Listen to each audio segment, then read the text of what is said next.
内政兼律政部长尚穆根与反对党领袖毕丹星也在国会中对同性恋者参加选举以及工人党在废除377A 条文辩论中解除党鞭约束的做法往来交锋。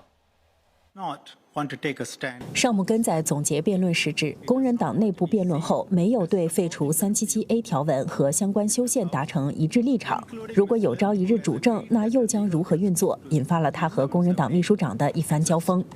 They need to be honest in this House, say what they think is good for Singapore, and be accountable to the electorate for their decisions. The real point is that the WP, as a party, does not want to take a stand on this matter. The party position, as I mentioned, was varied and divided, with no consensus as to whether 377A should be repealed, and as I said, somewhat similar to Singapore society. I lifted the whip and did not fetter the voting rights of MPs. He said, and I quote, "The People's Action Party has announced that it is not lifting the whip for this debate. Given the very public opinion on the impending repeal of Section 377A, there is a risk that the democratic value of Parliament could be diluted if the views of Singaporeans on this subject are not adequately ventilated in the House." That's the point I was responding to, and that's simply untrue.